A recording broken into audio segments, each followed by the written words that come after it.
Hello ladies and gentlemen, welcome to my YouTube channel Multiverse of English. Here you can learn how to read, write and speak English fluently. So get ready for the explosion.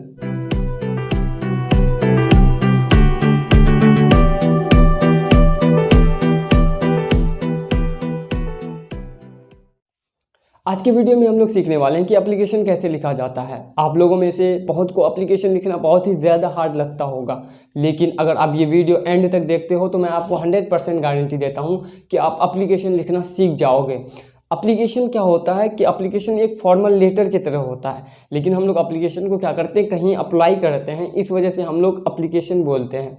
Application आप तीन चीज़ के लिए लिख सकते हो। कहीं अगर आपको परमिशन लेने की ज़रूरत हो तो वहाँ पर आप एप्लीकेशन लिख सकते हो, या आपको जॉब के लिए आप एप्लीकेशन लिख सकते हो, या आपको कोई चीज़ इशू करवानी है तो उस चीज़ के लिए आप एप्लीकेशन लिख सकते हो।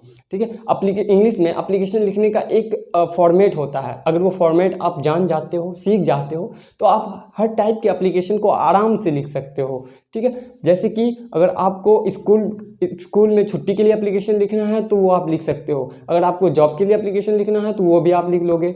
अगर आपको बैंक में एप्लीकेशन देना है, नया एटीएम कार्ड इशू करवाने के लिए, तो वो आप लिख सकते हो। तो चलिए सबसे पहले हम लोग देखते हैं फॉर्मेट क्या है हमारा एप्लीकेशन का। हम लोगों ने फॉर्मेट को 3 स्टेप में डिवाइड किया है।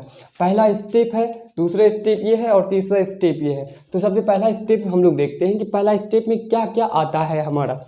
तो हम लोग क्या करते हैं, सबसे पहले पहला स्टेप में हम लोग क्या करते हैं, सबसे पहले टू लिखते हैं। अगर आप स्टूडेंट हो तो प्रिंसिपल को लिखोगे, या डायरेक्टर को लिखोगे, या टीचर को लिखोगे। अगर आप एक कस्टमर हो तो आप क्या करोगे, मैनेजर को लिखोगे, या आप कहीं के एम्प्लॉयर हो तो आप क्या करोगे, बॉस को एप्लीकेशन लिखोगे। तो चलिए ये तीनों आपको समझ में आ गया होगा। ये तीनों में से आप जिस चीज़ के लिए आपको ज़रूरत होगा तो वो चीज़ के लिए आप लिखोगे। चाहे स्कूल में हो तो प्रिंसिपल के लिए, अगर आपको बैंक में लिखना है तो मैनेजर के लिए लिखना है आपको, अगर आप कहीं के एम्प्लॉय हो और वहाँ पे आपको बॉस को कुछ लिखना है तो आप बॉस लिख सकते हो।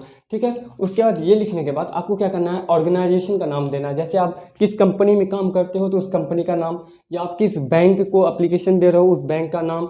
ठीक है, या अगर आप स्कूल के लिए एप्लीकेशन लिख रहे हो तो स्कूल या इंस्टीट्यूट का नाम देना है। उसके बाद ये दोनों चीज़ करने के बाद हम लोग क्या करेंगे, डेट लिखेंगे, है ना। डेट बहुत ही ज़रूरी होता है, तो डेट हम लोग यहाँ पर देंगे। उसके बाद लेकिन ये दोनों लिखने के बाद हम लोग क्या करेंगे, थोड़ा सा स्पेस छोड़ेंगे, है ना, ताकि हमारा पता चले ये थोड़ा अलग पोर्शन है और ये अलग पोर्शन है। डेट लिखने के बाद भी थोड़ा सा हम स्पेस छोड़ेंगे। उसके बाद फिर यहाँ सब्जेक्ट देंगे। सब्जेक्ट क्या होता है कि मतलब आप किस चीज़ के लिए एप्लीकेशन लिख रहे हो, आपका विषय क्या है, तो वो सब्जेक्ट तो जो कि बहुत ही ज़रूरी पार्ट होता है एप्लीकेशन का, तो आप सब्जेक्ट लिखोगे। तो ये हमारा था स्टेप 1। स्टेप 1 में इतनी ही चीज़ें हैं, अगर आप ये याद कर लेते हो तो आपको बहुत आसानी होगा एप्लीकेशन लिखने में। अब हमारा आता है स्टेप 2। ये जो हमारा मेन पार्ट होता है एप्लीकेशन का, जो मेन पार्ट होता है, ये हमारा होता है स्टेप 2 का। क्या होता है, बॉडी। बॉडी क्या होता है कि आप एप्लीकेशन लिख रहे हो, किस कारण की वजह से लिख रहे हो, आपको क्या प्रॉब्लम है या किस चीज़ के लिए कर रहे हो, तो वो बॉडी लिखना होता है। जैसे कि अगर आपको छुट्टी चाहिए तो क्यों छुट्टी चाहिए, और भी आप रीज़न दे सकते हो। ठीक है, उसके बाद थर्ड पार्ट आता है हमारा, जो कि लास्ट पार्ट आता है। क्या होता है इसमें, आप क्या करोगे, थैंकिंग यू करके योर्स फेथफुली अपना नेम, अगर आप स्टूडेंट हो तो क्लास दोगे, अगर स्टूडेंट नहीं हो तो आप डेजिग्नेशन अपना लिखोगे। तो ये हमारा 3 सिंपल वे में हम लोग एप्लीकेशन को लिख सकते हैं। तो चलिए इस फॉर्मेट की मदद से हम लोग एक एप्लीकेशन लिख कर देखते हैं। हम लोग बहुत ही इजी और सिंपल वर्ड्स में एप्लीकेशन को लिखेंगे। चलिए हमारा फॉर्मेट इस तरफ है, हम लोग इस तरफ एप्लीकेशन को लिखते हैं। तो सबसे पहले हमारा क्या है, टू। चलिए हम सबसे पहले टू लिख देते हैं। टू हम लोग क्या करेंगे, लीव एप्लीकेशन लिखेंगे। लीव एप्लीकेशन मतलब कि स्कूल में जो हमें छुट्टी लेने के लिए एप्लीकेशन देना होता है, हम उस चीज़ के लिए एप्लीकेशन लिखेंगे। तो हमें क्या, स्कूल में लिखेंगे तो हमें प्रिंसिपल लिखना पड़ेगा या टीचर लिखना पड़ेगा। चलिए हम लोग प्रिंसिपल लेते हैं। To the principal. Okay, to the principal. अब हमें क्या लिखना है कि ऑर्गेनाइजेशन या स्कूल नेम, सॉरी अब तो ऑर्गेनाइजेशन हमें लिखना नहीं है, अब हमें क्या लिखना है, स्कूल नेम। चलिए हम कोई सा भी स्कूल नेम लिख लेते हैं, माउंट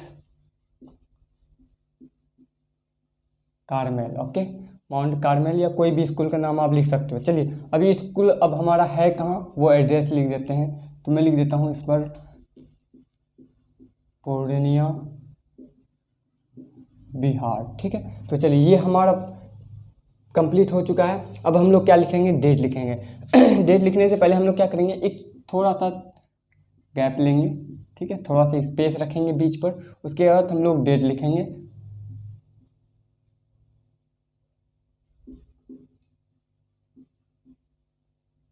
ठीक है। आप या 26 अक्टूबर भी कर सकते हो।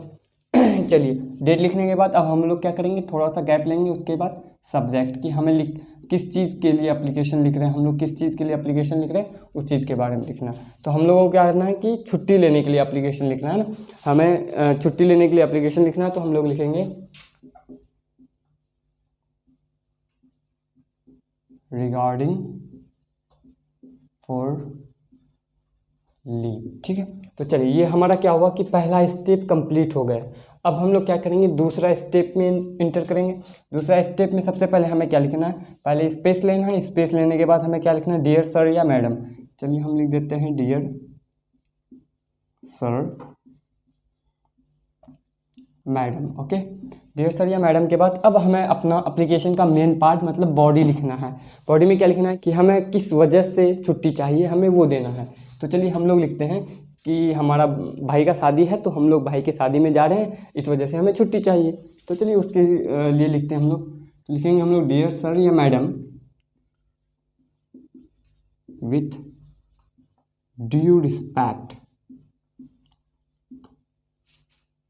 with due respect, I beg to say that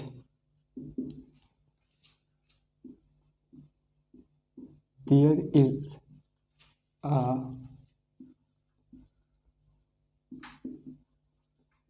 marriage ceremony of my Elder brother, ठीक है, किसी का भी शादी हो सकता है, तो मैं यहाँ पे एल्डर ब्रदर लिख रहा हूँ, ठीक है। With due respect I beg to say that there is a marriage ceremony of my elder brother, that's Y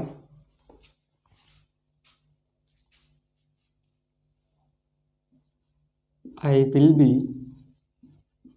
absent from my class